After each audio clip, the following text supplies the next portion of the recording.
Salut tout le monde, pour ceux qui sont là et ceux qui écouteront en rediffusion, merci d'être présents. Aujourd'hui, on va parler beaucoup d'un aspect négligé, les enfants. On va essayer de parler de la psychologie, de l'atteinte et de tout ce que peut concerner les mesures sanitaires sur l'impact aux enfants. Fait qu'aujourd'hui, j'étais avec Manon Coutu, qui elle aussi est prisonnière Facebook. Donc, on s'entraide. Salut Manon, ça va? Hey, allô Joe, gros big love tout le monde. Oui, je vais bien. Yes, content de t'avoir avec nous, Manon. Merci d'apporter ton expérience et ton temps de recherche dans cette capsule. C'est très apprécié. Mais ça me fait plaisir de partager ça avec vous autres. Merci de m'avoir appelé. Fait que là, en introduction, pour laisser les gens arriver sur le mur d'Anthony, je vais faire jouer un audio de 3 minutes de Marie-Estelle Dupont, qui est une psychologue en France. Puis ça va nous aider à entrer dans la discussion. Bonjour. Le parti pris du jour, c'est vous, qu'on laisse nos enfants tranquilles. Il faut arrêter de les bassiner avec le Covid.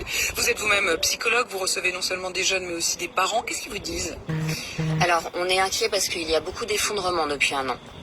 Il y a beaucoup de troubles anxieux, beaucoup de TOC, évidemment, puisqu'on leur prescrit d'être totalement obsessionnels, des phobies scolaires, des décrochages, des troubles du sommeil. Il y a eu dès l'année dernière une explosion des troubles alimentaires chez les adolescents. Et puis, on a de plus en plus d'idées suicidaires et de passages à l'acte suicidaire. Et mes collègues et moi, on essaye d'avoir les chiffres. On a du mal à les obtenir, mais sur le terrain, on note de plus en plus d'idées suicidaires et de passages à l'acte. Donc, de plus en plus d'hospitalisations. Déjà, l'année dernière, 600% d'hospitalisation en plus, notamment à Necker, en pédopsychiatrie. Donc, il y a une vraie vague pédopsychiatrique, elle est indéniable. Il faut comprendre que quand les parents sont plongés dans la confusion, parce que du jour au lendemain, on ferme une classe, donc c'est le chaos, soit l'enfant va se garder seul, soit le parent arrête de travailler. Ben, ma vie, c'est vraiment simple. Il nous sac une annonce, c'est pas fin, ça. Fait qu'à date, pour résumer, Manon, on parle de dépression, on parle de gens qui quittent l'école, on parle de parents qui sont pris au dépourvu lorsqu'on ferme une classe pour un cas de COVID. Qu'est-ce que t'aurais à nous dire par rapport à ça, toi, Manon? Moi, je suis complètement d'accord, puis je trouve ça épouvantable, parce qu'encore une fois, c'est les enfants directement qui payent pour eux qui sont touchés le moins. On s'entend, ceux qui sont touchés le moins, c'est les enfants. Écoute, Joe, pour avoir deux enfants qui aujourd'hui ont 25 et 30 ans, je te dirais que c'est carrément dégueulasse ce qui se passe parce que même dernièrement, écoute, j'étais à la station d'essence et je mettais l'essence, puis là, je vois un papa qui sort de sa vente, puis il y a un petit fou à côté de lui, à peu près 3 ans. Là, moi, je tiens le gun à essence et là, je vois le papa qui gosse après un masque pour y mettre dans le visage. Fait que là, le petit garçon, il me regarde, c'est comme s'il avait senti mon énergie, puis là, je fais signe du doigt. Non, là, tu mets pas un masque. Fait que là, le papa, il me regarde, il dit, qu'est-ce qu'il y a? J'ai dit, excuse-moi, tu vas pas mettre un masque à ton enfant, il y a quoi, il y a 3 ans? Il dit, tabarnak, mêle toutes tes affaires, puis c'est ci, c'est ça. Mais je fais qu'en bas de 17-8 ans, ils sont pas obligés de mettre un masque, là, tu sais, je voulais pas m'enfarger par rapport à l'âge. Et ouais. C'est lui qui nous demande de mettre le masque. Ben, je dis, excuse-moi, là, mais j'ai dit, si lui te demande de mettre le masque, là, j'ai dit, parce que l'enfant aime imiter les adultes. Et le meilleur mentor, le meilleur enseignant à nos enfants, ben, c'est les parents. Fait que je dis, si tu ne lui expliques pas adéquatement que lui, il est petit, puis qu'il n'en a pas besoin de masque, ben, c'est sûr qu'il va faire la requête, qu'il en veut un. Fait que là, il est déjà endoctriné, cet enfant-là, à partir de l'âge de 3 ans. Ah oui, c'est sûr. Il y a beaucoup de jeunes, OK? C'est sûr que, tu sais, quand j'étais planificateur financier, j'ai beaucoup de mes amis qui sont médecins, puis j'en ai même, tu sais, des psychologues qui travaillent à Sainte-Justine et quoi que ce soit. Écoute, il y a une aile bien pleine, là. Depuis le COVID, là, il y a une aile qui est bien pleine d'automutilation, tentative de suicide.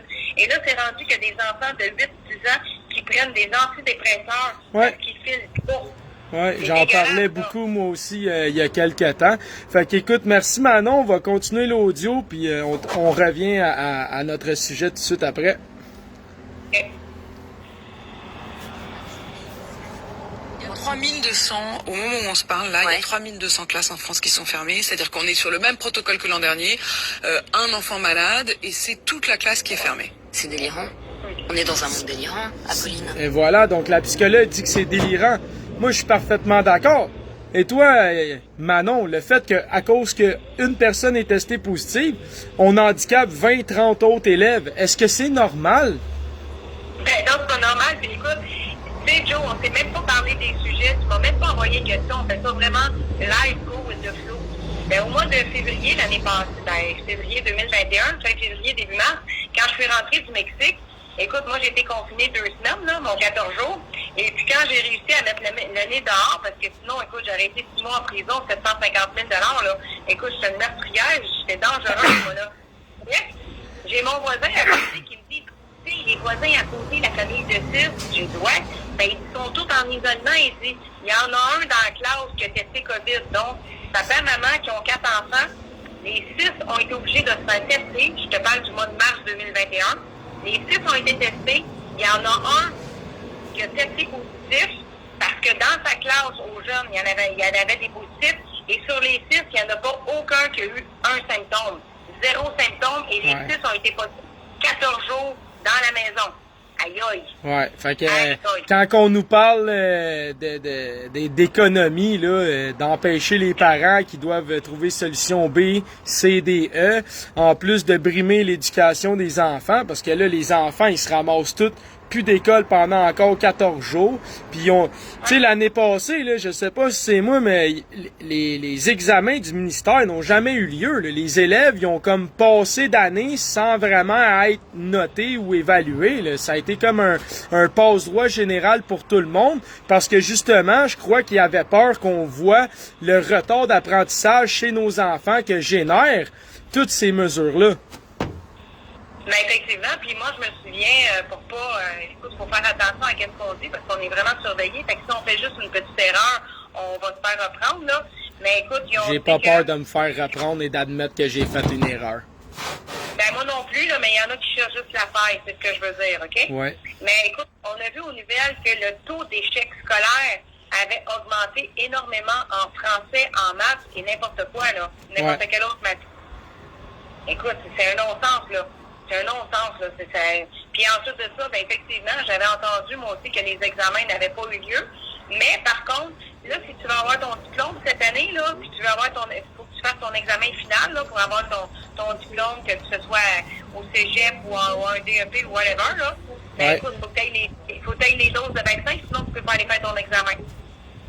Fait que là, dans le fond, il enlève le droit fondamental de pouvoir avoir accès à l'école sous une condition médicale.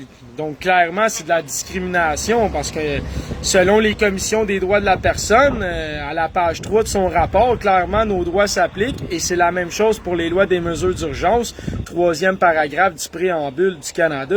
Donc là, clairement, on s'aperçoit que les directions, un peu comme les RPA, les CHSLD, les directions d'école, les directions d'hôpitaux, la sécurité publique, en fait, pratiquement toutes les institutions en ce moment sont contraires et vont à l'encontre même du principe du bien vivre ensemble, qu'est nos droits et libertés qui ont été garantis justement dans le but du bien vivre ensemble. Ça, c'est incroyable. Écoute, là, on était sur le sujet un petit peu de l'enseignement.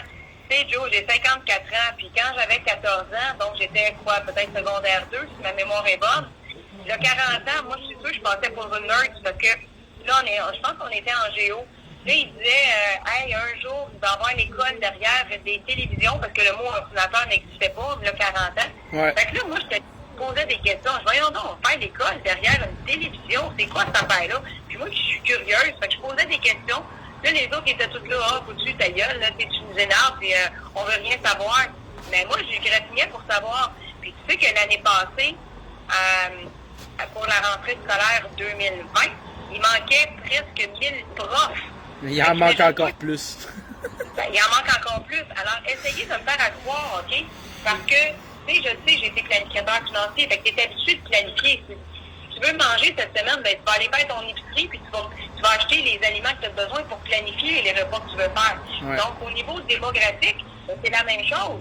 Ouais. N'essayez pas de me faire croire qu'ils ne savaient pas qu'il y aurait tant de profs qui s'en iraient à leur retraite. Il y avait tant de profs que si, qu'il y a eu tant de naissances telle année, qu'il y aurait un genre de baby boom, qu'en telle année, il y aurait tant d'enfants qui rentreraient à l'école. En première année, en secondaire 5, qui rentreraient... Ils savaient tout ça, c'est sûr, Manon. Puis, tu sais, si je prends des exemples, là, comme d'autres pays, ils construisent d'avance les infrastructures qu'ils vont avoir besoin dans 5 ans ou dans 10 ans. Et quand le boom de population, qui est la démographie, arrive à son terme, tout est déjà là, les tramways sont connectés, le ferroviaire est connecté, les marchés, tout est là, l'essence est là, les habitations sont déjà toutes là, ce qui empêche justement de créer un faux boom dans l'immobilier, là, tu comprends? Mais on va terminer l'audio de la psychologue. Merci Manon de tes commentaires pertinents. C'est totalement disproportionné.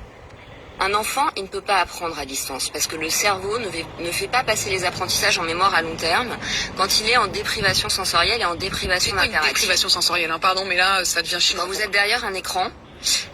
Vous êtes juste stimulé au niveau de la rétine par une lumière bleue. Il n'y a plus de modulation de la voix, vous voyez pas très bien, vous faites énormément d'efforts pour vous concentrer, donc votre cerveau est baigné de cortisol et d'hormones de stress et ça perturbe en fait le traitement de l'information qui ne passe pas en mémoire à long terme. Vous n'avez pas d'interaction, donc tout ce qui vous permet de mémoriser, le fait de parler avec les copains dans la cour, de poser des questions aux profs, tout ce qu'il y a comme environnement émotionnel, alors les centres cérébraux liés à la mémoire et aux émotions sont en grande partie les mêmes, tout ceci est perturbé.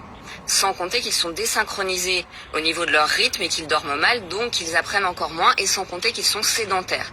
Pour moi, fermer une classe, c'est créer des problèmes de santé publique à long terme dont on ne mesure pas les conséquences. Ce sont des enfants qui perdent leurs compétences sociales. Ce sont des enfants agressifs, hyperactifs ou déprimés. Ce sont des enfants sédentaires, addicts aux écrans, obèses. C'est-à-dire qu'on est en train de leur prescrire tout ce pourquoi il y a quelques années on faisait des campagnes de prévention de santé publique. C'est vrai que quand on vous écoute, on se dit mais au fond, attendez, j'étais en train de réfléchir, je me disais on leur dit toute la journée qu'il faut arrêter les écrans, et là tout d'un coup c'est l'école qui leur dit qu'il faut rester assis sur sa chaise toute la journée à regarder un écran. C'est-à-dire qu'en fait on est dans une injonction paradoxale et je trouve que depuis l'année dernière de plus en plus notre société se conduit collectivement, en tout cas moi je fais le parallèle dans les symptômes que j'observe, comme une famille maltraitante. C'est-à-dire que c'est les enfants qui portent les problèmes des parents. Et en fait l'injonction paradoxale c'est pour être un bon citoyen, tu dois te taire, tu ne dois pas montrer ton visage, tu ne dois pas sortir de la maison, tu ne dois pas faire de sport, tu ne dois pas parler avec tes copains. En gros tu sors pas de chez papa et maman. Comment on va en faire des adultes? Ouais, donc voilà, comment on va en faire des adultes? Comment on va en faire des adultes? C'est une méchante bonne question. Qu'est-ce que t'en penses, Manon? Hey, attends-moi 30 secondes, je cherche les petits. C'est correct. Ben, en gros, là, elle vient de résumer que le fait que on se bat depuis des années pour enlever les gens de devant nos écrans. Maintenant, c'est l'école qui les envoie devant des écrans. Le fait qu'il y ait un tissu facial, ça les empêche de se concentrer, ça les empêche de mémoriser à long terme, ça détruit leurs relations sociales. L'exemple qu'on donne aux enfants des parents, c'est ne fais pas de sport, n'aie pas de vie sociale, reste à la maison. Donc, et la question qu'elle terminait, c'est comment va-t-on en faire des adultes? Ben écoute, Jonathan, pour continuer à faire du cours sur ce qu'on disait tantôt, tu sais, le jeune de 10 ans là, qui a déjà ses antidépresseurs, là, quel genre d'adulte ça va faire effectivement, puis quel genre de travailleur? Un travailleur à temps plein, un travailleur à temps partiel. Et ça, c'est exactement une partie de mon discours, parce que les gens qui me connaissent savent que je me suis présentée au député de mon comté de Joliette avec le Parti libre. Alors, je disais, si on veut un pays sain, ça prend des travailleurs sains. Et présentement, les masses monétaires des gouvernements ne dépensent pas plus que 1% pour la santé mentale. Ouais, c'est aberrant. Ils dépensent quelque chose comme 13 à 14 millions là, versus 100 quelques millions juste en publicité COVID. C'est n'importe quoi. Effectivement. Et quand elle parlait tantôt de la lumière bleue, effectivement, l'insomnie, tout ce qui est les cellulaires. Donc, toutes les personnes ne devraient pas toucher 2 heures avant l'heure du dodo, devraient mettre tous les cellulaires, les électroniques de côté. Et puis, en 2017, j'avais vu dans TVA Nouvelles, il disait qu'un jeune de 10 ans passait 4 heures par jour avec un appareil électronique dans les mains. Alors, Joe, si on fait le décompte, un jeune de 6 ans, 4 heures par jour. Je suis une maman, là, j'en ai eu 2 enfants. Mes enfants, je les réveillais à 6h30 le matin, ils déjeunaient. 7h30, ils étaient soit à la garderie scolaire ou à la garderie. Ensuite de ça, si j'allais les récupérer à 5h30, 6h le soir, ben, mettons, si je récupère à 5h30 le soir, à 8h, le bain était fait puis ils s'en allaient au dodo. Ouais. On s'entend-tu que je les ai vus à peu près à 5h, puis que là, un enfant de 6 2017, passait 4 heures par jour avec un appareil. Ça veut dire qu'il restait quoi, une demi-heure? Ouais. Ah ouais, c'est terrible. C'est terrible, Moi, terrible. j'appelle ça des babysitters électroniques, des débarrasses bébés, parce que les parents, c'est métro, boulot, dodo, le stress, Ben, c'est qu'ils nous ont conditionnés à que c'est normal depuis qu'ils ont fait la révolution sexuelle et la libération de la femme, qui en soi est un principe que je suis parfaitement d'accord, mais le problème, c'est qu'on n'a pas su justement réorganiser les rôles familiales pour protéger les enfants. Puis les plus grands perdants, ben c'est nous, les enfants qui aujourd'hui ont des enfants, qui vont faire des enfants, qui vont être encore plus pénalisés que nous, parce que honnêtement, quand je regarde la courbe de moralité, oui, il y a encore beaucoup de gens qui ont un code moral, mais la moralité dans les institutions, dans le système communautaire, je m'excuse, mais clairement, ça diminue de seconde en seconde. Là. Écoute, je vais juste me prendre une petite note, parce que quand tu me parles de moralité, je vais te revenir avec ça tantôt par rapport à un exemple très, très, très marquant. Ouais. Mais tu sais, pour les gens, là, le temps qu'ils passent sur des jeux vidéo, ben, à un moment donné, le cerveau conscient et inconscient ne fait plus la différence entre la réalité, entre qu'est-ce qui est vrai et qu'est-ce qui est faux. Fait que tout ce qu'ils apprennent sur les jeux vidéo, sur Internet, pour eux, ça devient une normalité parce que le cerveau ne fait que voir ça et c'est ce qu'ils reproduisent. Et c'est ce qu'ils conditionnent aussi, parce que tout leur avenir est dans les jeux vidéo, dans les films. Donc, en hypnotisant les gens là-dessus, ils préparent l'esprit à accepter l'inévitable indirectement, qu'est-ce qu'ils programment dans les enfants à travers les écrans. Oui, parce qu'en psychologie, écoute, j'ai fait beaucoup de formations. Ce que j'ai retenu à un moment donné, qui m'a vraiment marqué, c'est que de 0 à 7 ans, les enfants, c'est des éponges. C'est des sponge towels. Fait que là, ils ont besoin d'être aimés, ils veulent être reconnus, ils veulent avoir leur place au sein de la famille. Fait que là, ils vont tout absorber. Puis là, ils savent pas qu'est-ce qui est bien, qu'est-ce qui est mal. Fait que là, ils partent avec leur petit doggy bag, là. Puis là, ils savent pas trop quoi faire avec ça. Fait que de 0 à 7, c'est des éponges qui absorbent tout.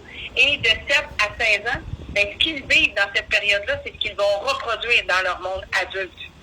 Ah ouais, puis c'est clairement ça l'objectif, hein, de changer l'habitude des parents pour créer une habitude intemporelle à travers leurs enfants qui vont voir ça comme étant la manière de vivre, puisqu'ils n'ont pas connu autre chose vraiment. C'est terrible. Parce que, tu sais, moi, dans mon temps, là, dans une classe de 26, 28, là, il y avait peut-être 1 ou 2 TDAH. Le restant, là, il n'y avait pas de ça. Mais aujourd'hui, tu as 1 ou 2, que j'aime pas dire le mot normal, mais il y en a 1 ou 2 sur une classe de 26, 28 qui n'est pas TDAH. Tout le reste le sont. C'est pas normal, là. C'est pas normal. Non. C'est pas normal, c'est sûr, mais il y a beaucoup de perturbateurs endocriniens dans nos milieux de vie. Il y a l'alimentation qui est dénuée de plus en plus de nutriments de qualité qui permet justement le développement des organes et du cerveau. Puis, tu sais, je veux dire, on n'accorde plus d'importance à ce que l'on mange, puis comment qui est produit, puis d'où qui vient, mais je veux dire, c'est la clé même d'un bon vieillissement et de bonnes fonctions cognitives. L'alimentation, l'hydratation et le sommeil, c'est la première médecine.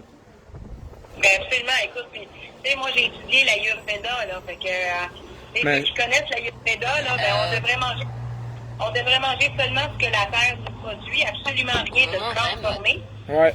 Puis après ça, c'est des sucres raffinés, fait que le TDAH va avec le sucre, l'hyperactivité. Mais il n'y a pas juste de manger ce que la terre nous donne, il y a de manger aussi d'une manière équilibrée, mais c'est complexe, puis justement, c'est des choses qui devraient être enseignées aux gens. Fait que là, si tu me permets, Manon, j'ai un autre audio de la même psychanalyste. Celui-là, il est un petit peu plus long. Je vais faire la même chose. Je vais l'arrêter à certains moments. Puis on va réécouter encore une fois l'analyse de la psychologue de tantôt. Est-ce que je peux toucher le bureau où il y a des germes à 7 ans? Et j'embrasse pas les gens. Parce que quand on s'embrasse, on se touche à 7 ans. Au moment quand même du lien affectif, c'est terrifiant. On est en train de générer des tocs et des phobies sociales absolument terribles sur toutes les tranches d'âge, comme disait Monsieur Chiche. C'est-à-dire retard de parole à la crèche, Problème d'apprentissage de la lecture, problème de concentration avec l'enseignement à distance qui ne permet pas une mémoire à long terme, et des dégâts psychiques sans commune mesure avec tout ce qu'on a pu rencontrer avant comme problème. Alors qu'on sait... Fait que ça, tu sais, justement, ce qu'elle vient de dire, le fait que les enfants, là, maintenant, le fait de faire un câlin à leurs grands-parents, à leurs parents, à leurs amis, c'est dangereux, c'est considéré comme dangereux. On est en train d'affecter leur psyché, là. Puis comme elle dit, hein, tu sais, c'est elle qui le dit, la psychologue, là. Je sais pas si t'es d'accord encore une fois avec ce qu'elle dit, mais indirectement, c'est un crime envers les enfants de leur faire peur et de leur dire que c'est dangereux de faire un câlin à grand-maman, là. C'est quelque chose que j'ai jamais entendu de ma vie, moi, honnêtement, là. On m'a jamais dit, Jonathan, tiens-toi loin de grand-maman, tu vas la faire mourir, là. Mais, écoute, on l'a vu de toute façon à Noël, quand François Legault il a payé un faux Père Noël pour dire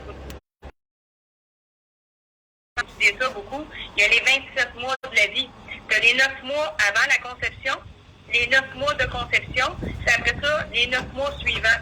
Alors, tu as un enfant dans ton ventre, dans ton corps, pendant 9 mois. Puis moi, à un moment donné, quand j'ai eu mes enfants, ils me disaient, laisse-les dans Besneuf, laisse-les brailler, prends-les pas trop, tu vas le gâter. Et en plus, je suis massothérapeute agréée maintenant. Et j'ai fait une thèse sur le livre de Ashley Montagu qui s'appelle Le toucher apprivoisé. Donc, ils ont pris une cage. Dans une cage, ils ont mis 10 rats. Ils en ont mis 10 aussi dans l'autre. Il y a une cage, ils ont juste logé, nourri. Mais dans l'autre cage, ils ont fait la même chose, mais aussi, ils les ont touchés. Ben, les rats qui ont été touchés, eux, ont survécu. Les autres sont morts. Puis, le pouvoir du câlin, ça sécrète aussi l'oxytocine, qui, si ma mémoire ne veut pas me mêler, là, et c'est l'hormone du bonheur. Ouais. Alors, on a besoin d'être touché parce que la peau est le premier organe qui se développe chez l'humain. Fait qu'on doit être touché. Il y a des formes de câlins aussi qui doivent être faites dans le respect, là. Puis il y a aussi le fait que le système immunitaire, c'est un peu comme un muscle. Il doit s'entraîner à tous les jours pour rester performant et aux aguets des nouveaux virus ou de nouvelles formes de mutation de ces virus-là qui, indirectement, on combat depuis le jour 1 jusqu'à la dernière expiration. Notre organisme, notre système immunitaire est en constant échange. Et meilleur est l'échange, mieux il est capable de travailler là, quand il arrive quelque chose. Ben écoute, moi ce que je te dirais, c'est que je vois, c'est pas un jugement, c'est un constat que moi j'ai vu, OK? Moi j'ai mangé des suçons dans le sable quand j'étais jeune, puis mes enfants aussi. Mais aujourd'hui, les jeunes enfants, écoute, je capote un peu, là. Écoute, je te compte une joke, mais c'est vraiment sérieux. Il y avait un gros berger à dehors, puis la poche de moulée était là. Puis à un moment donné, ma fille, elle avait 2 ou 3 ans, puis elle était là, bon maman, bon maman. Là, je dis, qu'est-ce que tu manges, tu sais, ma cocotte? Ben, la poche de moulin à chien était ouverte, pendant mangeait, elle trouvait que c'était bon, mais tu sais, j'ai ri, là, mais tu sais, c'était pas mortel, là, parce que sinon le chien il aurait été mort lui aussi, mais on s'entend-tu que j'ai enlevé quand même, puis j'ai expliqué que c'était pour le pitou, c'était pas pour elle. Ouais. Mais aujourd'hui, il y a un temps, il y a quelques années, où ils ont commencé à sortir le Purel. Donc ça, c'était en lien pour mettre la table à aujourd'hui. Là, ben, les parents sont tellement métro, boulot, dodo, stressés, que les jeunes, là, il faut qu'ils fassent comme un bibelot pour pas qu'ils salissent, parce que sinon, ça va lui donner de l'ouvrage de plus. Ah ouais. Ah ouais, puis moi, personnellement, j'ai grandi dans une maison de perturbateurs endocriniens, de branchés-les, de parfumés-les, de glade, de tout ce que tu veux. Des fois, je me dis, c'est un miracle que je sois encore vivant. Ben, écoute, aujourd'hui, il faut faire attention, parce que là, les gens, là, ils partent avec les huiles essentielles. Regarde, je suis aromathérapeute. Ah là, je mets des huiles essentielles de ci, de ça. Mais là, les gens, là, à cause de ces affaires de glade-là, ils se tournent dans le naturel.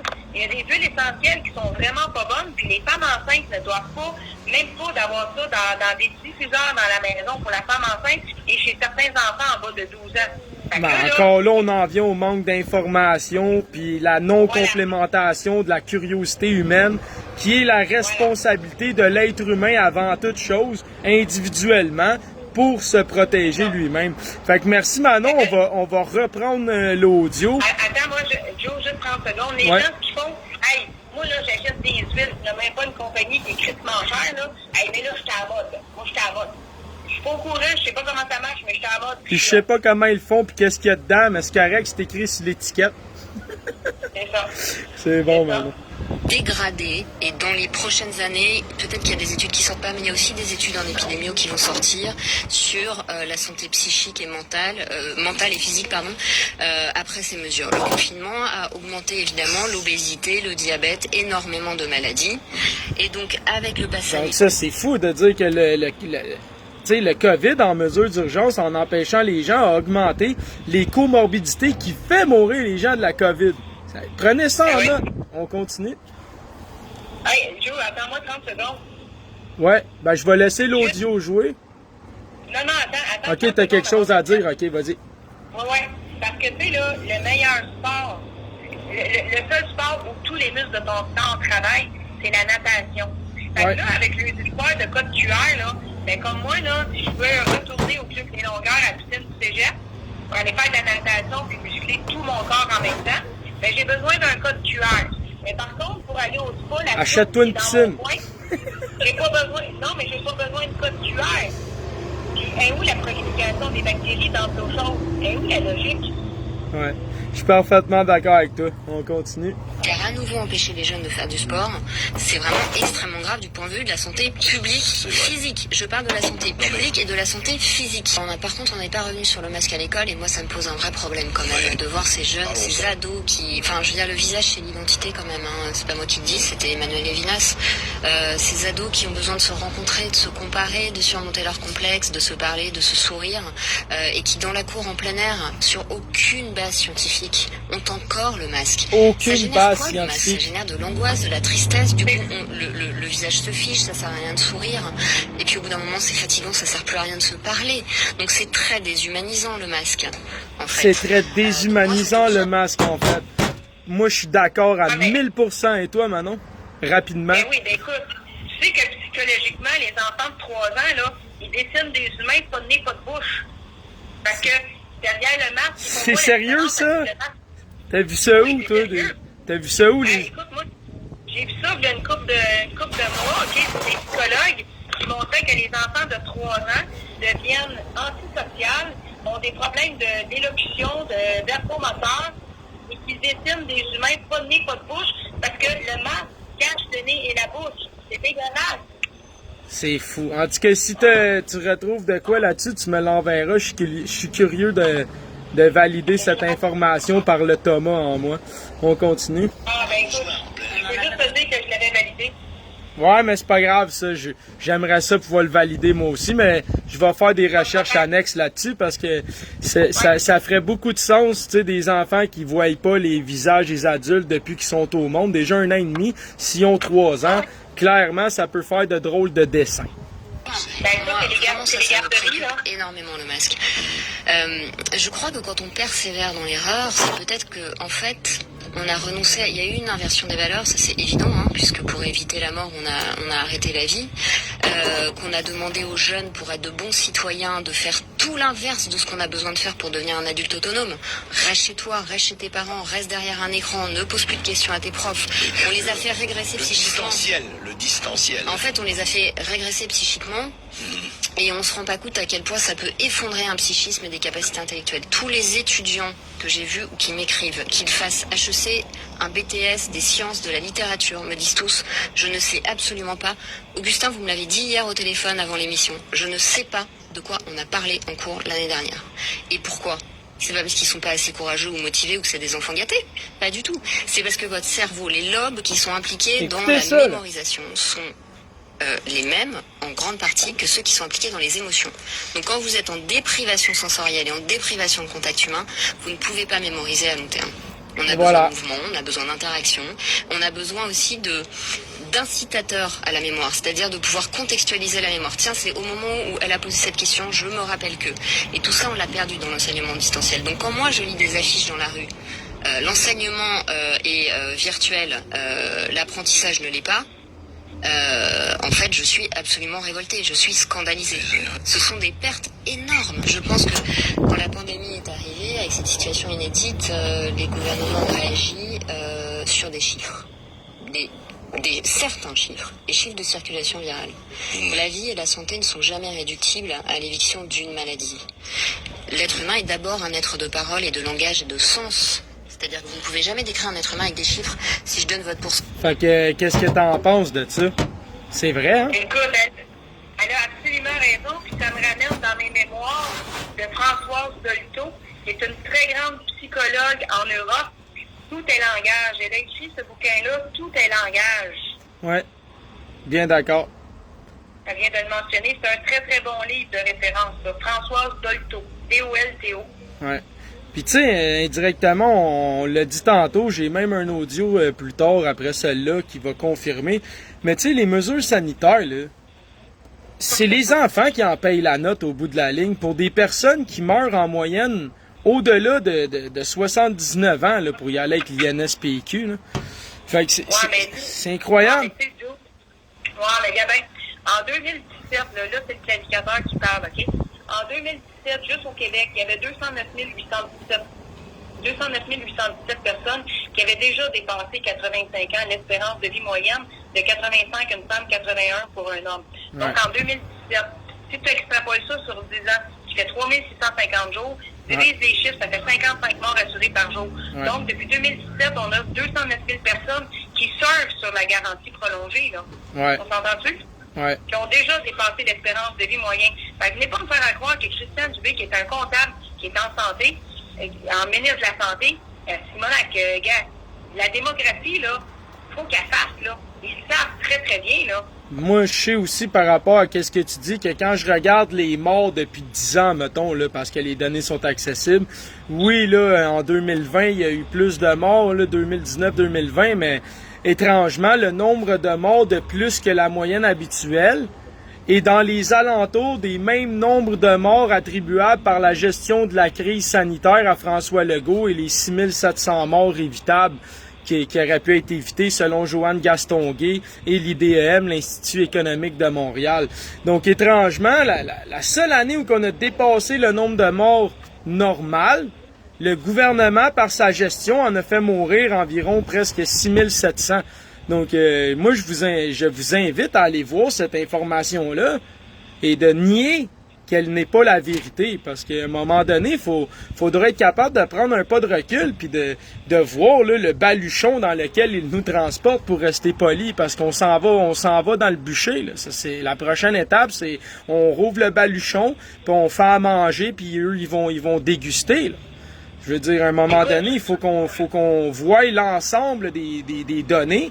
Et quand on regarde l'ensemble des données, c'est impossible de me faire croire à moi qu'il y a une maladie grave et mortelle, urgente, qui attaque toutes les sphères d'une société. Je ne croirai jamais ça. J'ai regardé moi-même les statistiques de mortalité de plusieurs pays dans le monde, OK, y compris le nôtre. Puis je te garantis là, qu'en bas de 79 ans, la majorité des gens meurent pas. Puis le taux de survie, c'est 99,7. Hein? Donc, écoute, là, à un moment donné, c'est pas pour rien que c'est ce pourcentage de survie-là. Tu sais, c'est comme on disait, la fameuse phrase que tout le monde connaît, hein, Manon? Écoute, t'as 99,7% de pas de chier dans les shorts. Tu vas-tu quand même porter une couche? Puis le gars qui fait du vélo à côté de toi, vu que lui, il fait du vélo, tu vas te mettre un casque? Tu sais, un moment donné, allume, là. Mais tu sais, Joe, comment je te dirais ça? Parce que toutes les statistiques que tu viens de dire, ben, tu sais, moi aussi, j'ai des validées, j'ai des checkées. Puis, tu sais, là, le gouvernement, là, c'est une grosse business, là. C'est ça que j'ai expliqué dans mon discours en politique. Exactement comme les individus. Tu reçois ta paye, tu payes ton électricité, tu payes tes taxes, tu payes ton hypothèque, tu payes ta bouffe. Mais là, quand on parle de gouvernement, les rentrées d'argent, ben, c'est les impôts, c'est les taxes. Ouais. Les dépenses, c'est des services, qui sont la santé, l'éducation, tout le kit. Mais tu sais que en 2020, la majorité des baby boomers ont eu 60 ans. Ce qui veut dire qu'en 2025, ils vont avoir 65 ans. Ouais. Qu'est-ce qui se passe au Canada ou au Québec à 65 ans? À 60 ans, tu as ta rigidérance, même s'il y a des pénalités. À 65 ans, tu prends ta pension de vieillesse. Ouais. Moi, je regarde, je regarde honnêtement dans ma rue, là, mes deux voisins d'en face, c'est un couple qui ont à peu près 75 ans. Ça veut dire que chacun d'eux reçoit 15 000 $ par année. Qu'est-ce qui se passe quand tu fais ton rapport d'impôt? Le premier 15 000 à peu près, il est presque pas imposable parce que c'est le palier d'imposition. Ouais. Donc, en avant de chez nous, il rentre 30 000 $ net pas imposable. L'autre à côté, il en a 70. Il rentre un 15 000 non imposable. Les deux autres à côté, ils ont 84. C'est la même chose. Ça veut dire que là, tu as 30, 60, tu as 75 000 $ qui rentrent dans 3 maisons sur 5 individus non imposables. Puis qu'est-ce qu'ils font, ces gens-là? Ben, ils vont juste au restaurant une fois ou 2 par semaine, puis ça prend une petite marche, puis ça joue aux cartes. Je dénigre pas d'expliquer le rythme de vie de ces gens-là. Alors ça, ce sont des épines non rentables pour le gouvernement. Qu'est-ce qui se passe chez un humain pour diminuer son système immunitaire? Isole-les, donne pas de soins, donne-lui du mou, donne-lui pas des vitamines, des bons aliments. Baisse son taux d'oxygénisation sanguin. Hein, le fait qu'on respire moins bien, là, c'est sûr ça diminue le nombre d'oxygène dans le sang, dans les organes, puis dans le cerveau. Là, je veux dire, crime, écoute, là, comment est-ce que les... Moi, je comprends même pas, Manon, comment quelqu'un peut nier ce qu'on vient juste d'affirmer, qui est juste le gros sens logique, là. Si je respire la même à longueur de journée, c'est sûr j'ai moins d'oxygène dans le cerveau, dans le sang, puis dans mes organes. Mais l'oxygène, c'est la combustion de l'énergie. Toutes tes cellules, tous tes organes nécessitent un bon taux d'oxygène pour avoir la bonne quantité d'énergie et de bien se diviser, de bien se reproduire et de bien fonctionner. D'avoir une dépravitisation, excusez mon accent de merde, du taux d'oxygène, crée des maladies, crée de l'inflammation et crée des cellules qui meurent ou des cancers parce que le corps humain, là, il est incapable de se nettoyer des cellules mortes en dedans de lui. Donc, quand tu as une cellule qui devient déficiente parce qu'elle manque d'oxygène, elle meurt ou elle se duplique avant de mourir, mais là, elle crée des erreurs de copie. Donc, ce qui crée de la maladie. Donc, les gens, ils comprennent pas pourquoi que même si la vaccination augmente, là, mystiquement, les nouvelles autres maladies arrivent, ceux qui étaient disparus, parce que les gens sont affaiblis. Les gens sont affaiblis et plus longtemps ils vont baisser leur taux d'oxygène, plus qu'ils vont devenir affaiblis et plus graves les maladies qui vont apparaître seront. Voilà la vérité du corps humain, puis c'est pas moi qui l'ai dessiné, puis c'est pas moi qui l'ai décidé, mais je te garantis que si tu nies ce que je te dis, c'est pas mon trouble. Ben, regarde, Joe, je mettrais au défi tous les auditeurs d'aller dans, mettons, ils vont dire, ben oui, à faire une recherche sur Google, mais c'est un site de santé, OK? Alors, moi, j'ai tapé comment affaiblir son système immunitaire. Les facteurs qui affaiblissent votre système immunitaire, le surpoids et l'obésité, un diabète déséquilibré, l'hypertension, consommation excessive de sel, alcool, drogue, le stress, le manque de sommeil, certains médicaments et l'âge. Alors, tout ça, c'est le beau cocktail Molotov que les gens ont vécu dans les CHSLD puis que c'est mort comme des petites mouches en 2020. Ouais, voilà. Fait qu'on va continuer avec la psychologue, mais je pense qu'encore une fois, on a bien intervenu. Merci Manon de tes commentaires, toujours aussi pertinents. Davantage de matière grasse, on n'a aucune idée de qui vous êtes. On peut tenter de décrire quelqu'un avec des mots. Et on peut agir aussi avec des paroles qui abîment, des paroles qui manipulent ou des paroles qui guérissent.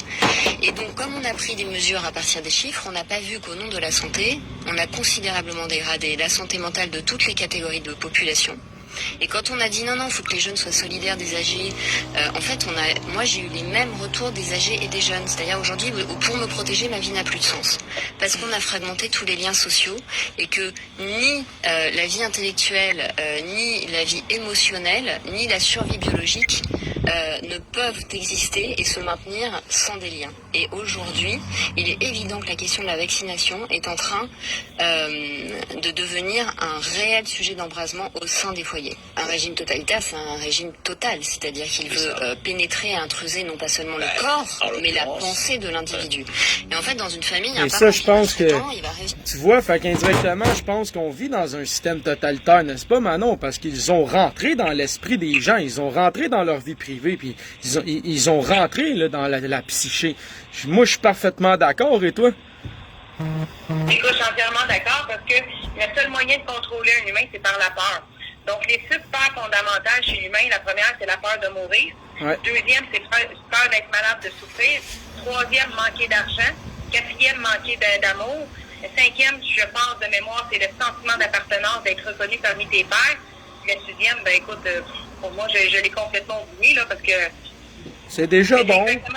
Mais j'aurais inversé pour ma propre personne quelques points parce que moi, j'ai pas peur de mourir, j'en ai rien à foutre. J'ai pas peur de manquer d'argent, je n'ai rien à foutre. Puis, fait que finalement, je dois pas être un humain normal parce que les peurs que tu mentionnes d'être rejeté ou autre, j'en ai rien à secouer aussi. Fait que finalement, je suis vraiment un failé. Je suis failé grave. Joe, lui, l'humain normal, ce sont ces 6 peurs fondamentales de mourir, OK? Ouais. La première, c'est de mourir parce que on n'est pas éduqué à mourir. Je te donne un exemple. Au Mexique, au Pérou. J'étais au Pérou il y a 2 ans, puis il y avait un article de party. Je dis, wow, qu'est-ce que c'est ça, ce party-là? Ils ont des festivals des morts, ils fêtent leur mort, ouais. Parce que eux, c'est une renaissance. Fait que nous, on n'a pas été élevés dans ces valeurs-là, tout simplement. Mais pour moi, c'est un acquis naturel. Après le soleil vient la lune, après le printemps vient l'automne, après, tu comprends, je veux dire, c'est... Ouais, mais ce que je veux dire, tout ça, c'est une question d'évolution et d'émancipation des humains. Quand nous sommes plus évolués et émancipés, nous n'avons pas ces histoires-là. Donc, toi et moi, je peux mourir direct là, et je pars sereine et très calme parce que j'ai réglé tout ce que j'avais réglé et c'est mission accomplie. Moi aussi. Je peux mourir en défendant mes convictions devant 42 personnes qui sont pas d'accord, qui finissent par me battre puis me trancher, ça me dérange pas. Et voilà. Ben merci Manon, on continue l'audio. Tient à pénétrer le cerveau de l'enfant, lui, à force de lui faire des choses absurdes ou contradictoires, l'enfant, pour survivre, est obligé de se cliver de sa perception et de son jugement. Ce qui fait que quand un individu bienveillant à l'extérieur vient lui dire « mais t'es pas obligé de faire ça », il se met en colère. Un peu comme ton contre histoire cette personne, tantôt. dans un syndrome de Stockholm, parce que s'il doit reconnaître que la personne en qui il a confiance et qui a autorité sur lui a fait faire quelque chose qui en fait était soi-disant pour son bien, mais n'était pas bon pour lui, c'est pour ton bien de porter un masque à l'école, mais en fait t'as de la buée sur les lunettes, t'as des migraines et tu mémorises rien, eh ben, c'est terrible, c'est un deuil terrible. Et donc, pour beaucoup d'enseignants, pour beaucoup d'élèves, ils ont dû rentrer dans un processus de syndrome de Stockholm où ils ont dû absorber l'idée que c'était le bien parce qu'ils n'avaient pas les moyens de se révolter. Et donc, quand d'autres leur disent, c'est peut-être bon pour le Covid, mais c'est pas bon pour le reste de ta santé, ils sont en colère. C'est-à-dire que En même temps, c'est vrai, parce qu'ils sont conscients de ça. l'école qui, malheureusement, pas depuis le Covid, mais depuis plus longtemps, comme le disait Monsieur Chiche, n'est plus tellement un lieu où on apprend autant que ça l'esprit critique, qui est quand même la mission de l'école. Oui. Est devenu un lieu où on répand de la peur. Mais de la peur, ça se traduit psychiatriquement par des tocs, des névroses, des élèves qui veulent plus sortir de chez eux, des syndromes de la cabane. Et alors après, on me dit oui, mais il faut éliminer le virus pour sauver l'économie. Non, mais ces gens-là, ils vont pas sauver l'économie. Hein. Ils sont déprimés, ou ils vont être agressifs, ou ils vont être complètement dissociés. Donc c'est Fait que là, qu'est-ce qu'elle vient juste de dire, tu sais? Elle dit que dans le fond, indirectement, on est en train de créer une société d'agressifs, de médicamentés, ou de gens qui ne pourront pas là, réparer l'économie. Parce que qu'est-ce qu'on leur fait vivre actuellement? Elle l'a bien dit. On est en train de faire un syndrome de Stockholm à nos enfants. Parce que leur corps et leur physionomie, hein, Manon, avec le masque d'en face, leur dit « Hey, je respire pas bien. Hey, j'ai de la misère à me concentrer. Hey, mes lunettes sont buées. Hey, je retiens plus rien. » Puis là, tu me dis que c'est bon pour moi, pour me protéger de la COVID, mais tu détruis tous les autres aspects de moi, du jeune enfant. Donc là, ça fait qu'il occulte sa personnalité et devient une victime, un Stockholm. Qu'en penses-tu de ça, Manon? C'est incroyable. Écoute, je suis entièrement d'accord avec toi, Joe. Tu m'enlèves les mots de la bouche. Et ça met aussi en lien l'expérience de ASCH et les expériences de Milgram. Puis tu sais, pourquoi tu penses que pendant toute la pandémie, le pot, puis la drogue, puis l'alcool, c'était des services essentiels? Ben parce que quand une personne chute, elle va généralement se tourner vers des substances ou des comportements, des jeux ou autres. Effectivement, parce que là, pendant ce temps-là, ils sont sur leur petit nuage, puis ils ont plus mal, ils ne souffrent plus. Et moi, où je ne suis pas capable, c'est quand il y a des gens qui disent « Ah, c'est pas grave, c'est juste un enfant, il va s'habituer. » Ouais, mais c'est justement, on vient de faire exactement ce qu'on est là pour empêcher d'arriver en tant que parents et adultes. Voilà, tu as tous des enfants, pourquoi aussi? Pour les protéger, les guider, les encadrer, les aider à s'émanciper. Tu sais, moi, je vois des enfants là, faire de l'éducation physique, c'est le bon mot, là. Puis ils ont le masque dans le visage. Voyons, ça n'a pas de logique, là. Un athlète olympique, là, qui s'entraîne avec un masque, ça n'a pas de sens non plus, là. Tu veux dire, on le disait tantôt, ton corps, pour performer, il a besoin d'oxygène. Ben, tu sais, Joe, là, j'ai fait une vidéo quand il avait dit que le masque était pour être obligatoire. Puis je me souviens, c'était le 18 juillet 2020. J'avais fait une vidéo qui était vue à 170 000 fois. Bon, je sais qu'il y a des petits comiques pathétiques là-dedans, mais ça reste que, ben, le corps est fait que tu manges des aliments solides. Donc là, ton foie, qui est le boss, lui, il va dire au phagocyte, au magnétocyte, bon, ben, là, on vient de recevoir du gras, faites votre job. Mais qu'est-ce qu'il fait? Ton corps va garder les bons nutriments et les excréments, il va éliminer qu'est-ce qui est pas bon. Les déchets. Ouais. Les déchets.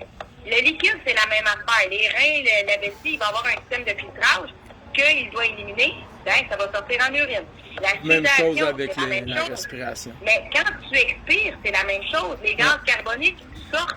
Il y a des virus, il y a tout ça. Quand tu expires, ton corps, les alvéoles pulmonaires, conservent ce qui est bon, c'est les déchets. L'oxygène, il ressort les déchets. Et quand tu as un masque d'en face, ça se passe quoi? Ben, il se passe que tu renvoies tes déchets dans ton propre visage, dans un milieu sombre et humide. Puis comme on n'est pas des médecins et on ne fait pas de protocole, en plus, c'est un environnement rempli de contamination croisée. Puis on met souvent notre masque, on le serre dans notre poche, dans notre sacoche ou dans un endroit dans notre voiture qui est aussi sombre et humide. Donc, clairement, on augmente la prolifération des micro-organismes, là. Je veux dire, ça prend pas la tête à Einstein pour comprendre. N'importe qui a travaillé dans un milieu ou qui va se renseigner sur la contamination croisée. Après ça, je vous demande, posez-vous la question, que faites-vous avec votre masque et imaginez-vous les enfants? Donc, à quel point c'est ridicule de nous faire à croire que c'est un moyen de nous protéger. Au contraire, c'est un faux sentiment de sécurité. Et ça fait que des gens qui sont malades se disent « ça paraît pas que je suis malade dans mon masque, ils le sauront pas ». Puis là, ils rentrent, puis là, personne voit qu'ils sont malades et contaminent d'autres gens qui, en temps normal, quand t'es pas masqué, tout le monde le voit que t'es malade, hein. Ça se fait très difficilement. Donc là, les gens se tiennent loin et prennent des mesures. Là, on n'est même pas capable de le savoir si on croise quelqu'un de malade parce qu'il est masqué. Et je vous garantis que par le côté individuel de l'humain qui nous parle de responsabilité, la personne qui a besoin d'aller à l'épicerie, qui vit seule ou qui a juste elle qui peut y aller, qu'elle a une grippe ou non, je te garantis qu'elle va y aller. OK? Mais tu sais, Joe, là, quand j'étais au Mexique l'hiver passé, là, il y avait, écoute, là, le masque, là, les gens le mettaient simplement pour rentrer au restaurant. Et je te jure, les gens, là, si tu voulais rentrer au Walmart ou des places comme ça prenaient le masque et ils prenaient la température. Où c'est que tu as vu ça au Québec, au Canada? Puis le système immunitaire, la minute que tu fais pas, la première chose qu'il fait, la température. La température, on appelle ça l'homéostasie du corps. Ouais, il augmente en température pour tuer les organismes. Effectivement, il n'y a eu rien de ça au Québec. Ben, en fait, c'est simple, hein? La chaleur, c'est une activité, c'est de l'énergie. Donc, si ton système entier est en train de combattre, il dépense beaucoup d'énergie, donc il génère de la chaleur. Je veux dire, c'est tes principes de base. Mais bon. Fait que merci Manon, on va continuer l'audio, à moins que tu avais quelque chose à rajouter. Ouais, puis tu sais, ça changera jamais, là. Un corps humain, là, on peut pas réinventer cette science-là, ça c'est clair. Et le masque, là, ben écoute, ils en fournissent, je sais pas combien aux enfants dans les classes, à les écoles. Quand il l'avait sorti l'année passée pour les écoles, il disait qu'il y avait à peu près 1 million de masques par semaine sur l'île de Montréal. Mais savez-vous, là, qu'un masque, il y a du polymère là-dedans, et ça prend entre 4 à 500 ans avant qu'il se dégrade? C'est pas juste ça. Moi, je me souviens surtout des masques contaminés qu'on a reçus, puis des masques non conformes qu'on a reçus les 10 premiers mois de la pandémie.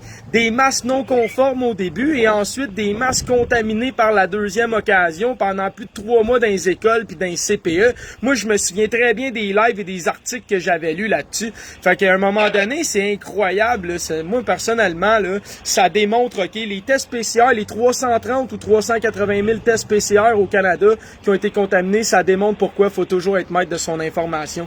Les masques contaminés et non conformes prouvent encore une fois pourquoi je dois être maître de mon information. Le rappel de Santé Canada sur certains marques de Purell, ça aussi, ça prouve pourquoi je dois être maître de mon information. OK?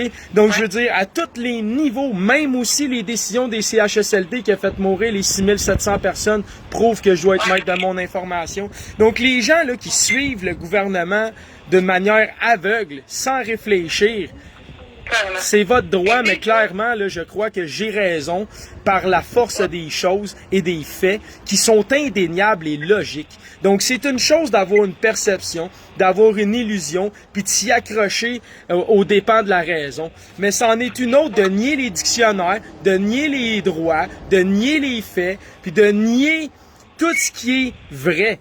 Tu sais, à un moment donné, il faut que tu acceptes avec humilité que tu devrais utiliser cette leçon pour comprendre que plus jamais tu vas rester un con.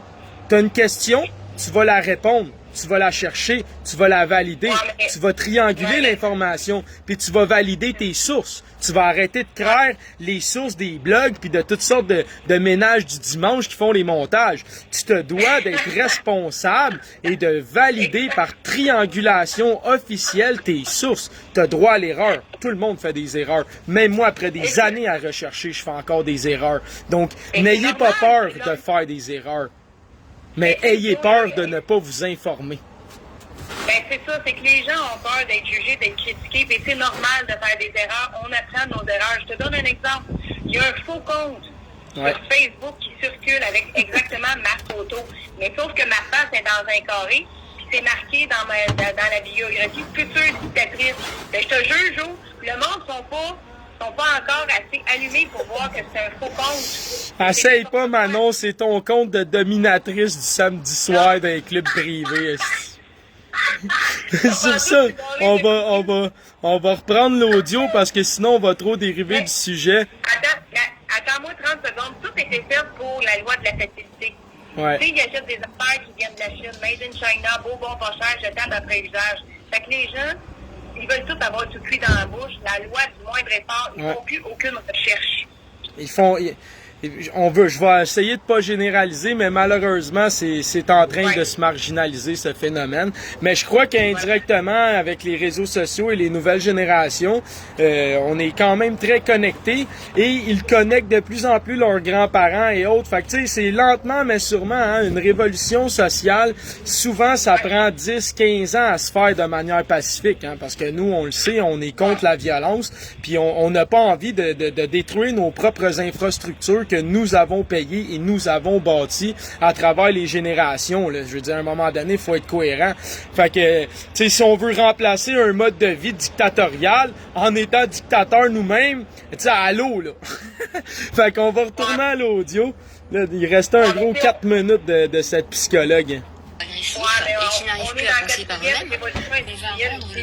Ouais, on est dans la croisée de soit on réintègre un aspect naturel ou soit on devient des robots dans un futur moyen terme parce que c'est sûr qu'automatiquement la biodiversité et l'écologie, les biosphères, l'atmosphère, tout ça va changer à un point tel qu'on n'aura pas le choix de s'adapter ou de mourir. Mais en ce moment, on a le choix encore. On a encore le temps. Puis c'est pour ça que je me bats. Moi, je me bats pas juste à cause de la COVID. Moi, je me bats pour qu'on fasse une vraie révolution qui s'appelle l'industrie, puis l'équitabilité de la disponibilité des ressources, d'unifier les humains à justement sauver la terre, reboiser les forêts, restaurer les océans, les récifs de coraux. C'est une mission qui pourrait unir tous les peuples de la terre, tous les humains de la terre, parce que tout le monde est concerné par cette crise. Parce que si on continue comme ça, c'est pas juste nous au Canada, puis aux États-Unis, puis au Mexique, puis en Europe, puis en Russie, c'est tout le monde et toute forme de vie qui va foutre le camp, là. Écoute, Joe, j'ai tellement ri la semaine passée, là. Je passais des pamphlets. À un moment donné, je fais qu'est-ce que c'est ça, cette affaire-là, sur le terrain. Puis là, je vois une espèce de petit robot qui a peut-être 1,5 pied par 1,5 pied, une machine qui tondait le gazon. Là, j'ai fait pas c'est quoi ça? Fait qu'on dit, oui, ça coûte 5 000 $, ce robot-là. Il se promène, il est délimité par la zone du terrain. Puis il coupe le gazon. Hey, j'ai dit, on est loin à Simonac de quand je me promenais en bicycle à pédale avec la tondeuse attachée en arrière de mon bicycle puis que je chargeais 2 $ pour aller faire un gazon. Maintenant, on va faire une belle société de jeunes de paresseux. Ben, on va faire surtout une société qui aura plus d'opportunités de développer son épanouissement et sa manière d'être parce que tout va être contrôlé par des robots, l'industrie, puis le crédit social. Donc, on continue l'audio. Manon, le reste tranquille, là, ça fait 3 fois, là.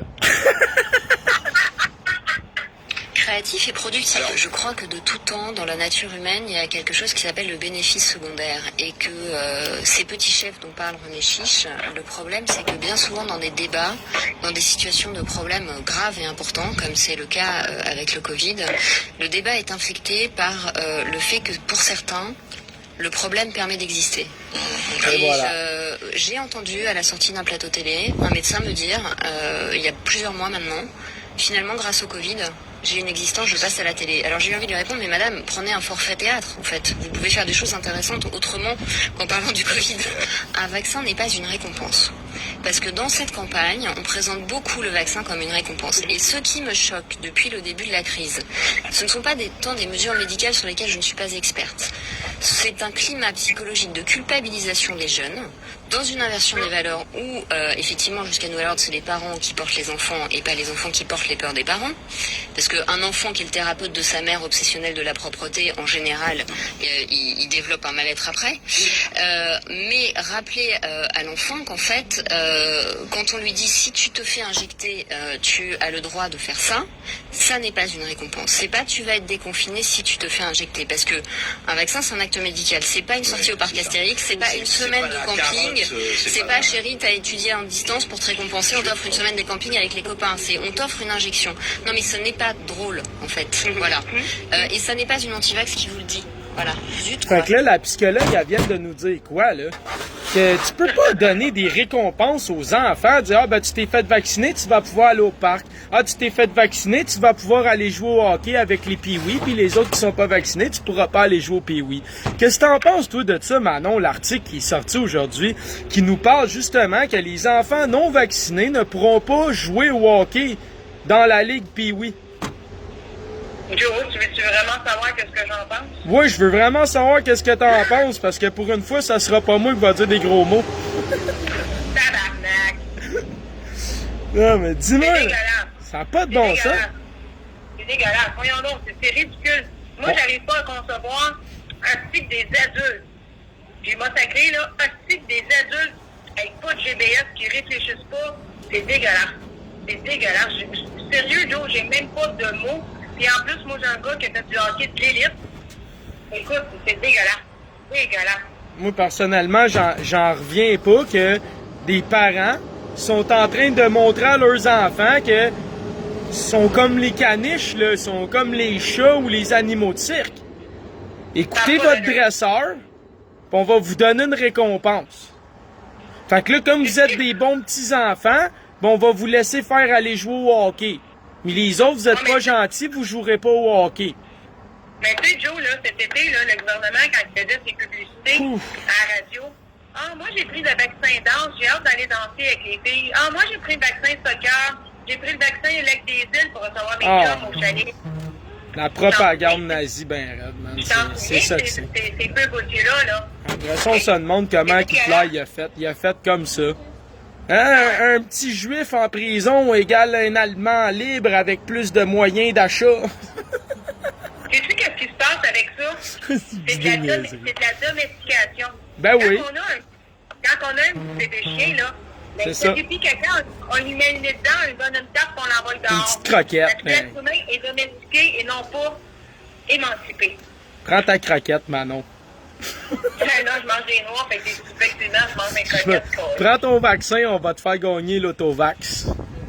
Vu que, écoute, je vais appeler Dubé, je vais lui dire, check, man, nous autres, là, les Covidio, leaders du mouvement, man, tu nous envoies toute une grosse enveloppe brune, tu nous mets un salaire à vie, puis on va aller se faire vacciner, puis on va dire à notre gang d'aller se faire vacciner. C'est correct, ça, Manon? Ça va donner du stock à les Illuminés du Québec, puis Camus, puis tout le monde. Fait que, tapez ça. Tapez ça. François Legault, tu m'envoies 100 millions, esti. Fait que ça veut dire 1 million de plusieurs devises qui existent pour être sûr que je tombe jamais pauvre. Puis je vais me faire vacciner, c'est correct? Puis je vais dire à mon auditoire d'aller se faire vacciner, c'est correct? Puis on arrête tout le militantisme, puis je vais dire aux gens qui financent vos paradis fiscaux au lieu de les dénoncer. C'est un deal, ça? Écoute, honnêtement, la santé vaut beaucoup plus cher que ça. Ah ouais? Combien? 1 million, Manon? 1 million? Hey, t'as fait quand même du millage dans ta vie, là. 1 milliard, là, rendu au côté, là. Écoute, c'est cher payé, là. Là, un moment donné, la carrosserie vieillit, là. Ça suffit, là. Non. Pour ma santé, ça n'a pas de prix, ça. Ça n'a pas de prix, puis surtout pour mon intégrité. Ouais, mais d'un coup, là, qu'avec les technologies biomédicales, là, comme on entend, la QAnon, les medbeds, pis tout, là, pis que là, t'as besoin d'argent pour te revitaliser à Manon de 20 ans, top shape. Tu vas le prendre, le milliard. ton intégrité puis ta santé vont être top shape, Manon. Là. Tu devrais nous faire confiance. Écoute bien. Moi, dire une annonce de Home Depot, je sais pas trop qui, là. Si ça existerait, on l'aurait. Premièrement. Hey, fais-moi pas de la peine. Fais-moi pas de la peine. Non, je n'accepte pas, tu brises les illusions des medbeds, tu vas faire trop de peine aux gens. Écoute, ça, là, ce que tu me parles là, c'est exactement le film Time Out de Justin Timberlake qui a été fait en 2010. Ah, moi je pensais que c'était le film 5e élément quand ils font la fille au début, là, morceau par morceau. Ah, mais il y a le film Le Passeur aussi, qui est vraiment bon. Mais tu sais, Joe, comment je te dirais ça? Écoute, ça, j'ai dit ça dans mon discours La un peu grosse électoral. drift. Écoute, ben, ils disent acheter Amazon. Amazon faisait 13 millions par jour. Je sais plus combien de fait présentement. Mais tu sais, Jeff Bezos, là, quand même qu'il mourrait avec 300 milliards ou Bill Gates ou n'importe quoi, le haut de la ligne, là, tu connais-tu un humain qui est jamais mort? Donc, l'éternité... Ah, mais là, je les connais pas s'ils sont jamais morts, parce que moi, un moment donné, je suis mort, puis je reviens, puis là, je meurs, fait que je les oublie. Okay. Je niaise Manon, hein, écoute. Là. Je sais, puis je ris moi aussi. Mais tu sais, bref, là, un exemple, Jeff Bezos, là, d'Amazon, là, c'est lui Amazon, Jeff Bezos, moi je me trompe, là. En tout cas, même s'il crève avec 300 milliards, là, il y a 25 000 personnes par jour qui d'un coup, là, qui fait comme Walt Disney, puis qui se fait cryogéniser, ça va? Moi, je savais de ça. Il y a des gens riches, là, qui sont dans des des stages de cryogénisation, de je sais pas trop comment on dit ça, qui sont dans des cuves à moins 200 degrés, moins 100 degrés, puis ils attendent que la technologie évolue pour être capable de les ramener à la vie, hein, c'est no joke, là, ça existe, c'est financé, puis les laboratoires sont construits, c'est très sérieux, là, c'est no joke. Fait que moi, je sais pas, moi, Jeff Bezos, là, peut-être que lui, il va aller se cryogéniser ou se mettre en stase vers un voyage aux confins de notre Voie lactée, puis qu'il va se réveiller dans 3500 ans, moi, je sais pas. Non, mais Joe, dans le film Time Out, OK? À un moment donné, le gars, il arrive, il dit, écoute, je te présente ma mère, je te présente ma femme, puis je te présente ma fille. Mais là, les trois ont quasiment le même body, puis les trois ont l'air d'avoir le même âge. Ben, c'est correct, ça. Hein, il n'y a plus de discrimination. C'est fini, esti. Il n'y aura plus de jalousie. Tout le monde reste beau. C'est fini. Bon. Non. Mais là, faut retourner au sujet, Manon. Là. C'est assez. Là. Attends, 30 secondes. 30 secondes fois 8.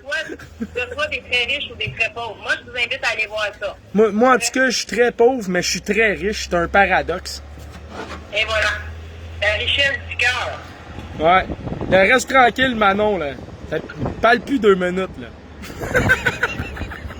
Non, je ris trop. Tu sais que je t'aime, hein, je blague. Les enfants sont pas à risque de faire des formes graves et comme de toute façon ça protège pas de la contamination, si leur grand-mère est vaccinée, qu'elle est protégée, qu'elle a peur et qu'elle est bien vaccinée, il n'y a pas de problème. Donc j'aimerais bien qu'on foute la paix aux enfants et qu'on leur accorde le répit psychique qu'ils n'ont plus depuis un an. La vaccination ne va plus être un enjeu de santé, mais un espèce de support identitaire de substitution.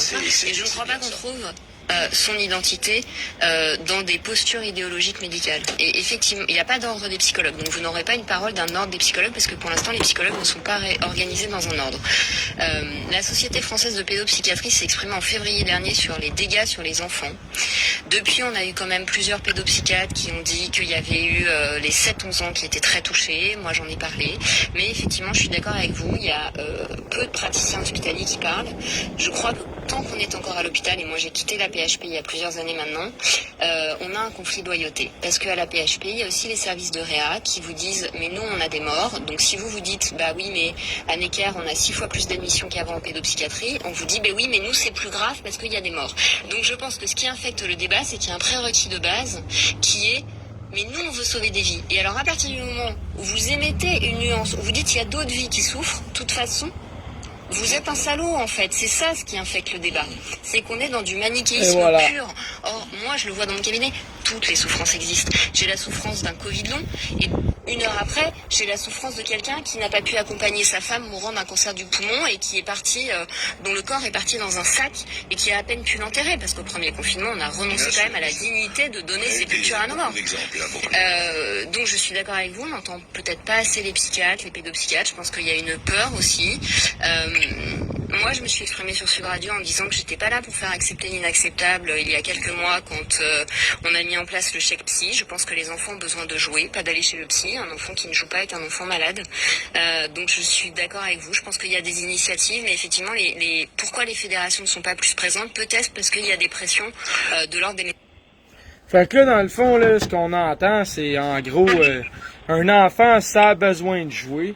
Puis l'autre bout de clé que j'avais, l'abeille me l'a fait perdre, c'était... en tout cas, un enfant, ça a besoin de jouer, puis... Est-ce que je peux toucher le bureau? Attends, je veux pas déformer ce qu'elle a dit. Dans le fond, le problème des adultes, là, c'est qu'ils font des enfants.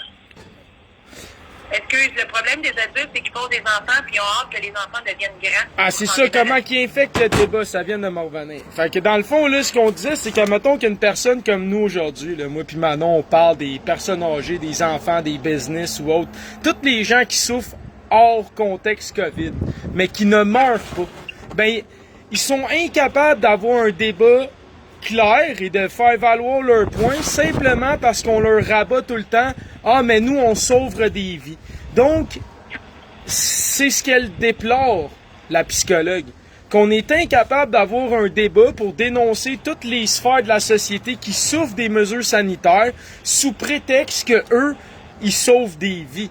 Mais en ce moment, les vies qu'ils sauvent n'en fait périr des milliers d'autres, ce qui est un non-sens. C'est un non-sens. Et ensuite, elle disait, les enfants ont besoin de jouer. Donc, moi, là, je suis d'accord à 1000% avec ça. Et toi, Manon? Je renchéris à 2000% de plus. Et tout ça, c'est qu'ils viennent jouer dans le système émotionnel. Quand je t'ai parlé des 6 peurs tantôt fondamentales, la peur de mourir, la peur de souffrir, d'être malade, la peur de manquer d'argent, ils viennent jouer là-dedans. Ils viennent fucker le système mental des gens. L'intelligence émotionnelle n'existe plus. Ouais, je suis parfaitement d'accord. Fait qu'il me reste une affaire qui est important. Les enfants payent-ils pour les non-vaccinés? Fait que on va écouter l'audio sur RMC Talk Sport en France parce qu'encore ici, on n'est pas capable de débattre. Puis la question est ça. Les enfants payent-ils pour les non-vaccinés? Voyez-vous comment est-ce qu'ils ciblent? Ils ciblent encore qui, là? Ils créent une dissociation médiatique en partant. Les enfants payent-ils pour les non-vaccinés? Fait que là, tous les problèmes de dépression, d'anxiété, de tout ce qu'on entend, ah ben maintenant, c'est la faute des non-vaccinés. C'est incroyable. Fait qu'on écoute ça, puis vous allez être surpris de la réponse de l'intervenant.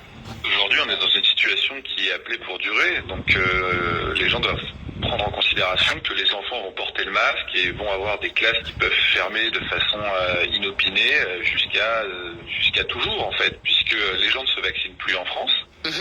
Donc on est dans un espèce de statu quo et donc les gens vivent à peu près normalement, si ce n'est qu'ils doivent montrer un pass sanitaire pour aller au restaurant, ce qui est relativement supportable. À l'inverse, les enfants n'ont pas du tout une situation qui est normale. Ils portent le masque toute la journée. En fait, les enfants portent le masque plus que tout le reste de la population. Alors qu'ils sont en plein développement, ils voient pas le visage de leurs copains ni de leurs profs, alors qu'ils sont pas concernés par la maladie. Alors qu'ils sont pas concernés par la maladie. La classe qui ferme, qui se retrouve à la maison avec les parents qui sont furieux parce qu'ils ont l'impression de revenir à la case départ. Je pense qu'il y a certaines familles où ça se passe potentiellement pas bien, et puis en plus ça peut arriver plusieurs fois. Et l'autre chose qui est absolument incroyable, c'est qu'on ferme les classes, mais on ne sait pas ce qui se passe. C'est-à-dire qu'en fait, la classe ferme, ils testent tous les enfants, mais est-ce que les enfants sont positifs? Parce que si à chaque fois qu'ils ferment une classe, finalement, il n'y a qu'un seul enfant qui est positif dans la classe, on peut se demander s'il ne faut pas adapter ça. Donc est-ce que les parents, ils ont le droit d'avoir ces données quand même? Donc en fait, aujourd'hui, tout le monde dit ça va bien, le gouvernement gère. Non, ça va pas bien, puisque les enfants sont appelés à avoir l'école dans une condition dégradée, sans limite de temps. Et ça, faut pas l'accepter. Les gens doivent quelque part parfois se mobiliser pour leurs enfants. Et c'est assez incroyable de se rendre compte qu'en fait ils ne le font pas. Et je pense que en fait vous appelez à la révolte des parents, quoi, Martin Blachier. Mais bien sûr, je pense que les parents ne doivent pas accepter que leurs jeunes enfants en fait subissent une gestion de crise qui aujourd'hui n'est pas une gestion de crise, puisqu'on a 700 000 personnes à risque non vaccinées, on ne fait rien. On ne fait rien. Aujourd'hui, il n'y a plus de vaccination et on dit, on va voir. Et la seule chose qu'on propose, c'est d'enlever le pass sanitaire dans certaines zones où ça circule en disant qu'on peut le remettre. Mais je pense que c'est pas l'urgence. Je pense que l'urgence, c'est de s'occuper des enfants et de faire en sorte que les enfants puissent revenir à des conditions normales. Sinon, c'est des générations qui vont avoir l'école avec le masque et on ne sait pas du tout ce que ça crée. En fait, on joue aux apprentis sorciers, on n'a aucune idée de l'impact que ça peut avoir sur leur développement psychomoteur.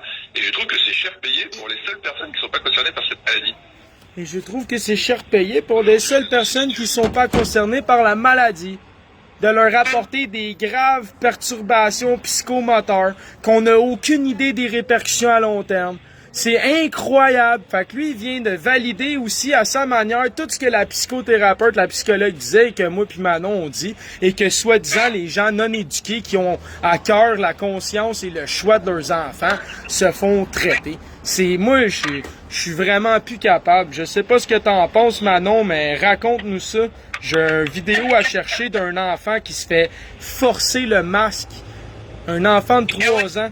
Je sais pas, mais tu sais, on va prendre 2 secondes puis on va se mettre à réaliser que combien d'enfants n'ont pas voulu mettre le masque, ont retiré le masque à maintes reprises, plusieurs fois par jour ou plusieurs fois dans une même semaine ou tout dépendant de leur caractère dans un mois ou même encore actuellement, et se font réprimander constamment par des adultes qui inévitablement doivent finir par se choquer et intimider le jeune enfant pour qu'il remette et porte son masque.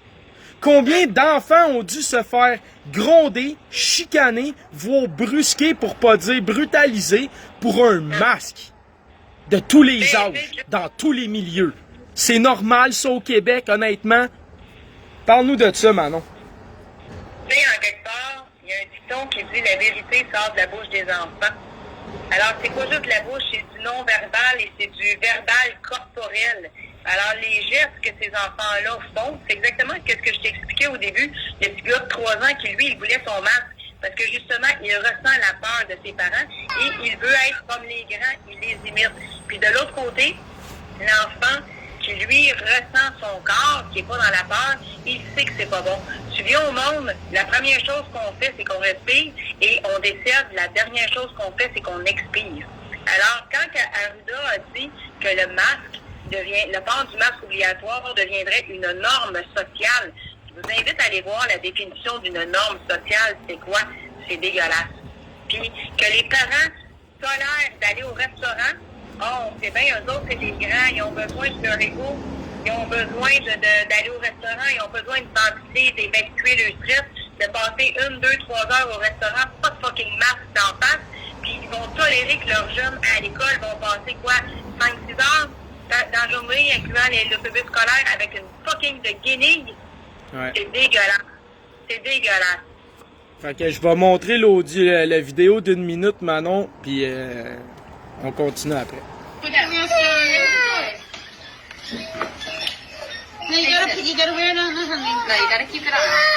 Combien d'enfants ont fait ça? À combien d'enfants on a fait ça? Combien d'adultes font ça à leurs enfants? Là, on essaie de l'encourager à mettre le masque en faisant « Ah, tu portes ton masque, yeah! » Il veut rien savoir. Il veut pas, il aime pas ça, il respire pas bien dedans. Regardez ça, c'est pas de la violence, c'est quoi ça? C'est une violence passive, là.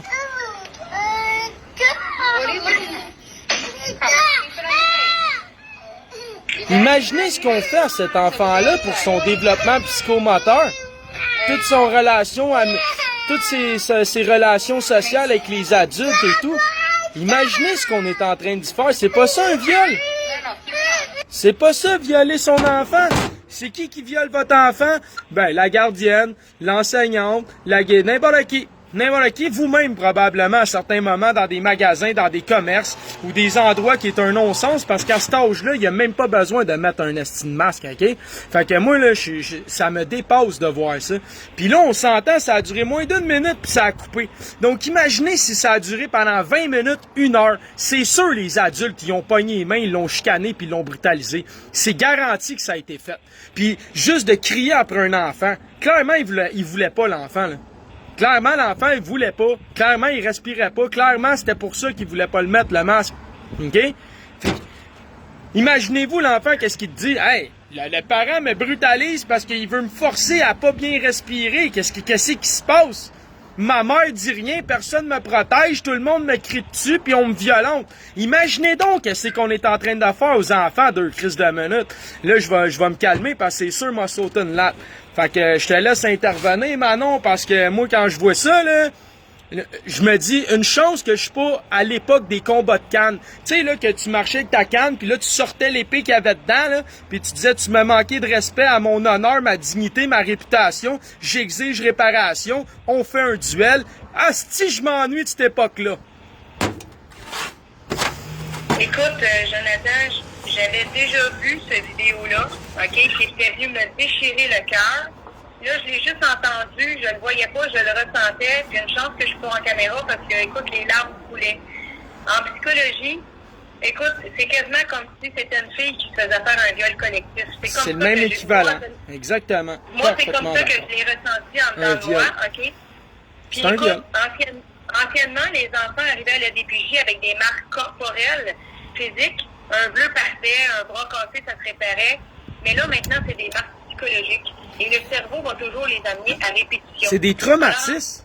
C'est des traumatismes qui vont être enfouis dans le subconscient de ces enfants-là très longtemps, là. Probablement toute leur vie pour la plupart, parce que clairement, dans la société qu'on est, là, je m'excuse de généraliser, mais il n'y a pas un sacrement d'adultes, ou presque, hein, à part certains, qui vont être capables de donner les outils à ces enfants-là pour guérir de ces traumatismes-là.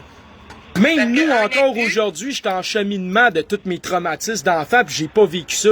Imagine, j'aurais vécu ça par-dessus. Tu trouves que je suis agressif, tu trouves que je suis marginal, tu trouves que je suis rebelle. Imagine, j'ai même pas vécu des choses comme ça. Imagine aujourd'hui, comme la psychologue elle disait, soit ils vont te soumis, soit ils feront rien, ou soit ils vont être agressifs. Clairement, moi, je suis un développement d'agressivité. Fait que moi, de me faire vivre ça, clairement, là, aujourd'hui, je pense que je serais encore d'autant plus agressif, d'autant plus rebelle et marginal contre l'autorité et les institutions. Puis clairement, man, je serais toujours, déjà je le suis, en conflit avec l'autorité à tous les sacrements de niveau. C'est inconcevable que des adultes fassent ça à des enfants de 3-4 ans, OK? Puis celui qui me parle de responsabilité, là, regarde-toi bien comme faut dans le miroir, mon esti, c'est clair?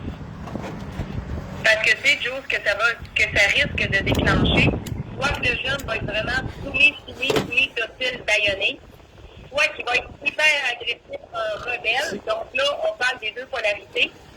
Et sinon, ben, la personne va se pitcher carrément dans les dépendances, selon les 5 blessures de l'âme. Dépendance de drogue, de sexe, d'alcool, de travail, peu importe. Peu importe. Fait que, il y a toujours la loi du 33. Ouais. À gauche, à droite. Un tiers. Et puis là, il reste le virgule 1, là, le virgule 0001 au bout, là, que ça, là, c'est ton vrai libre arbitre.